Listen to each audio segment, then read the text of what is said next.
इस धनखड़ से पूछो तो सही, तू जब कृषि मंत्री था तब तैने एक दिन भी असेंबली में एसवाईएल का जिक्र नहीं किया, जबकि खेती से जुड़ा हुआ मिनिस्टर था। तेरी क्या जिम्मेवारी थी? अब किस लिए ढोंग कर रहा है, किस लिए नाटक कर रहा है? कभी तो नंगे बदन कपड़े खोल करके घूमता था साइकिल लेकर के, किसान को उसकी आय का दुगना मिले, इसका स्वामीनाथन आयोग की रिपोर्ट लागू हो। अब क्यों नहीं बोलते? अब क्यों नहीं कपड़े उतार के जा केंद्र की सरकार के सामने खड़े होते? आज जब किसान को लूटा जा रहा है तब चुप क्यों है? तब कौन सा सांप सूंघ गया इनको? जब विधानसभा में हम एसवाईएल को लेकर के लड़ते थे तब ये कहते थे बारी बारी कि मामला सुप्रीम कोर्ट में पेंडिंग है। तो अब किस चीज का उपवास है? अब सुप्रीम कोर्ट से फैसला हमारे हक में आ गया। अगर हक में आ गया तो फिर उपवास करने की जरूरत क्या है? सरकार कोई उपवास थोड़ा ही किया करती है। सरकार तो फैसले लागू करवाया करती है, लागू किया करती है। फिर जहां पंजाब का किसान आज कृषि को लेकर के हरियाणा, पंजाब, राजस्थान, गुजरात, मध्य प्रदेश का बैठे, वहां ये सरकार ये फैसला ले ले, आज हम इस सरकार के साथ हो जाएंगे कि जब तक हमारा पानी हमें नहीं मिलेगा, हम पंजाब के किसी भी एक भी सीमा के रास्ते से, हरियाणा से जुड़ी से किसी को आने नहीं जाने देंगे। हम उनके हिस्से का जो सामान यहां से जा रहा है उसको रोक देंगे जब तक हमारा पानी नहीं मिलेगा। ये फैसला तो ले कोई, उपवास करके नाटक क्यों करे? है ये सब किसान आंदोलन को कमजोर करने की साजिश है। मुख्यमंत्री इतना अहंकारी हो चुका है, आप सोच नहीं सकते। मुख्यमंत्री नारनौंद में जाके कहता है मुझे पहले पता था कुछ काली कातर वाले आएंगे। ये काली कातर वाले और कातर के बीच तेरा कांटा काटेंगे, कोई और कौन काटेगा?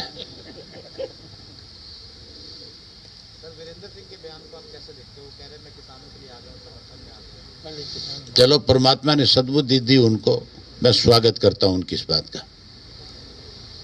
ये सब किसान आंदोलन के चलते हरियाणा को कितना आर्थिक नुकसान हुआ है। पहले भी लॉकडाउन में काफी नुकसान हुआ था और ये बॉर्डर सील होने की वजह से ना तो कोई ट्रेडिंग हो रही है ना इंडस्ट्री चल रही है।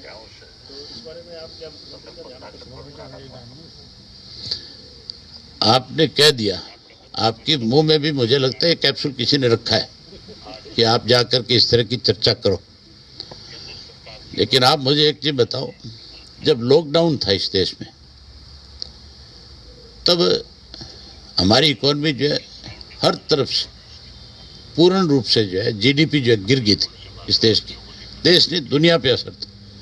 अकेला किसान था इस देश का जिसने जीडीपी को जिंदा रखने का काम किया था।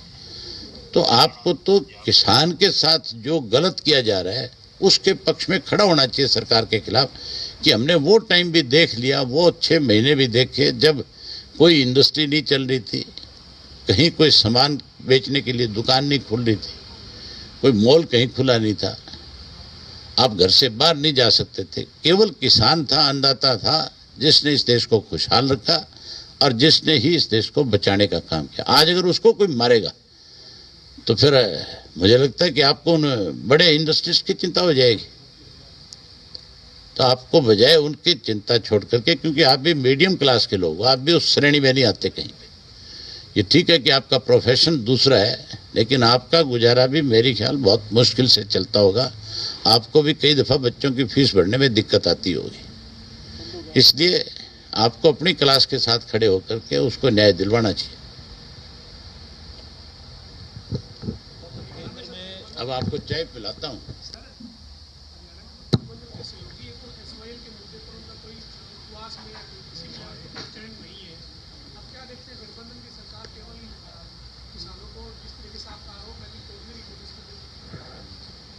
यहाँ सरकार नहीं है, मैंने आपसे बहुत दफा कहा है, लुटेरों का गिरोह है। उनको कोई चिंता नहीं है किसी को भी। आज जो सरकार में शामिल है, चाहे वो कोई सहयोगी बन के शामिल है, चाहे कोई निर्दलीय के रूप में कोई समर्थन देकर के शामिल है, चाहे कोई बीजेपी के लोग हैं जो सत्ता के नजदीक थे, जिनकी सत्ता बनाने में दूसरे लोगों की भागीदारी रही है, ये सब के सब इस प्रदेश को दोनों हाथों से लूटने में लगे हुए हैं। इनको किसी वर्ग की चिंता नहीं है, ना इंडस्ट्रिस्ट की चिंता है, ना किसान की चिंता है, ना कर्मचारी की चिंता है, ना इनको व्यापारी की चिंता है, ना इनको आपकी चिंता है। आपसे भी नहीं डरते ये। आपके भी कहीं ये गलतफहमी होगी भी कोई आप इनके खिलाफ कुछ लिख दोगे कल को घबरा जाएंगे। ये तो खुद गलत करते हैं, खुद ही ठीक का ठप्पा मार लेते हैं अगले, और आप भी उस ठप्पे पर सहमत हो जाते हो। निर्दलीय विधायक है रणधीर गोलन, उनका ये कहना है कि मंत्री जो है टूरिज्म विभाग के कंवरपाल गुर्जर उन्हें काम नहीं करने दे रहे, विभाग में काम नहीं कर पा रहे। पहले सुमवीर सांगवान छोड़ चुके हैं, उससे पहले बलराज कुंडी। हालांकि अभी वो समर्थन वापसी या फिर चेयरमैनी वापसी की बात नहीं कर रहे, लेकिन वो ये कह रहे हैं मुझे कोई काम नहीं करना। चौटाला साहब ने बहुत दिन पहले ये कहा था कि ये सरकार चलेगी नहीं, ये सरकार गिरेगी, और कादियान साहब पीछे बैठे हैं। तुम तो उस वक्त इस प्रोफेशन में पैदा नहीं हुए थे जिसमें आज बैठे हो। उनको याद है सन 1996 का वक्त, ये उस वक्त बहुत एक्टिव होते थे। बंसीलाल के पास भी ऐसा ही जुगाड़ था, ऐसे लोगों को लेकर के सत्ता बनाई थी, और बंसीलाल की सरकार जो कोई सोच नहीं सकता था कि कभी टूट जाएगी, वो 3 साल में टूट गई थी। पूछ लो जुगाड़ चल सके गए। कादियान साहब हाँ भर दे में मान लूंगे सरकार चल जाएगी। साहब ने तो चला दिया था 2009 में, के ऐसा जुगाड़ चला दिया। जुगाड़ नहीं चलाया, उसने होशियारी करी, उसने शामिल कर लिए थे अपनी पार्टी में। इनके पास शामिल नहीं, अभी तो जुगाड़ है। बीजेपी के खुद के एमएलए बहुत रुष्ट हैं।